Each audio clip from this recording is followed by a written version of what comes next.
Hey, what's up, guys? So in today's video, I want to share with you the process I go through to identify the real reason I put up with the shit I put up with in order to accomplish my goals. And this may sound really woo-woo, but this is actually really important because at some point, natural motivation disappears, the grind remains, and the grind is what separates a dream from an accomplishment. And so we need to know why we're doing something, like truly deep down, why are we doing something? So we'll actually follow through with the processes, with the discipline we've imposed on ourselves to continue to grind day in, day out, and to do that, bringing your A game every single day to what you're doing. Because what we do as remodelers is super hard work. I mean, we have employees that may or may not follow instructions, may or may not even show up on time. We have customers who don't understand necessarily why we do the things we do. And sometimes we just have customers that are entirely unpleasable, unplacable, whatever that fucking word is, are never going to be happy. And so we have to figure out what that root why is so that we can draw on that as like this ever spring of motivation when external motivation runs dry, so that we can find that internal motivation to stay disciplined, to keep our A game, even while everybody else is exhausted, because that's what separates the average from fucking champions. You ready? Let's go.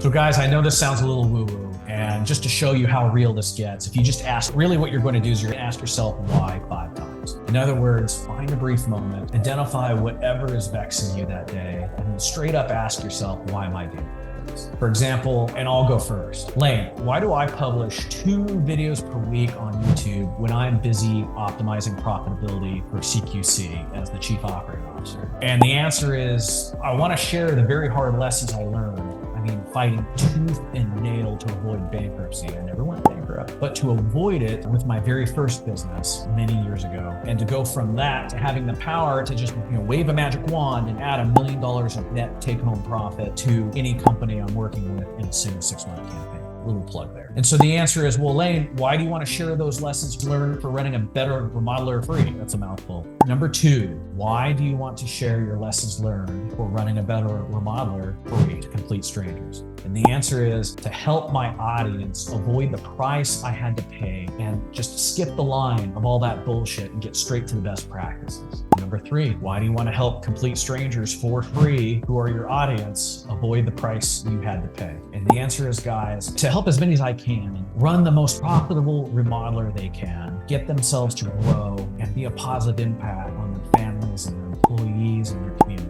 So number 4, why do you want to help as many remodelers as you can run the most profitable companies they can and have the biggest impact they can? And the answer is to get leverage on the value from the sacrifices and the price I had to pay in an otherwise very selfish pursuit. I mean, sure, I paid the price. I'm now enjoying the fruits of the labor, but I want to get leverage on the value beyond just me, if that makes sense. And so number 5, why do you want to get leverage on the value from your lessons learned? And so the answer is like, look, my own family's financial needs are met, more than met, by implementing these lessons. So for me, by getting leverage on that value from those lessons learned that I had to pay the price to get, I give deeper meaning to my own personal sacrifices via service to others. So at the root of it, why am I doing this every day? It's to give meaning to my life in service to you. And I know that sounds really foo-foo, but when you think about the hierarchy of needs, I mean, food, shelter, clothing, the rent is paid, your retirement's taken care of, you don't really have a need for additional money. Well, below that, what else is there? It's like, without getting super philosophical on you, think of it this way.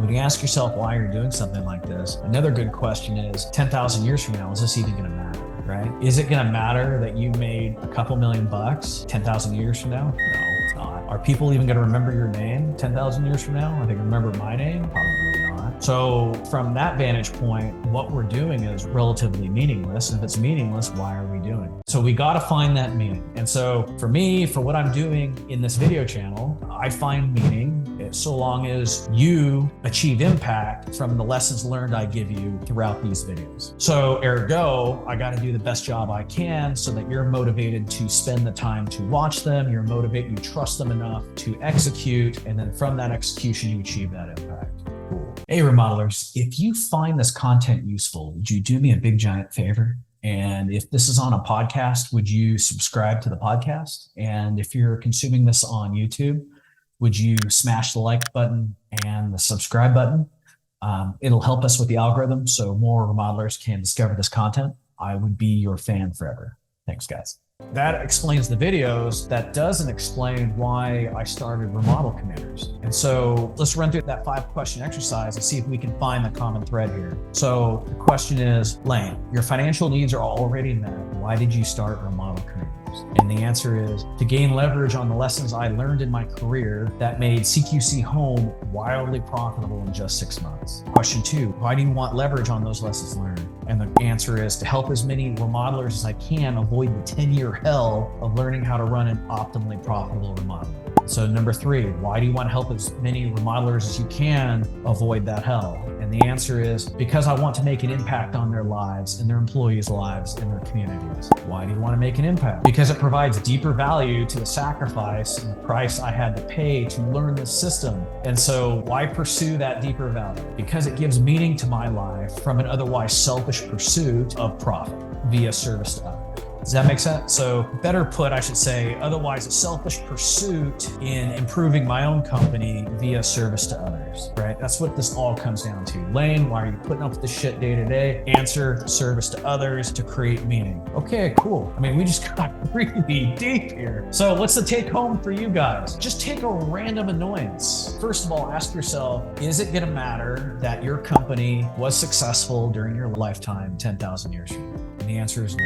So why does it matter you become successful? Start with that as question number 1. Be brutally honest with yourself. Go 5 levels deep. When you've done that, share that with your spouse. Share that with your teammates, why you're doing what you're doing. That little bit of vulnerability is what separates a manager from a leader, like the best kind of leader. So everybody knows why you're intense about certain things. And if at that point, if they don't give you respect after they understand your why, then that person is a sociopath, a psychopath, a narcissist. The point is they don't belong on your fucking team. Get rid of them, replace them with somebody who does respect your why and their why aligns with your why. This is how you make a super tight, effective team. All right, guys, go execute.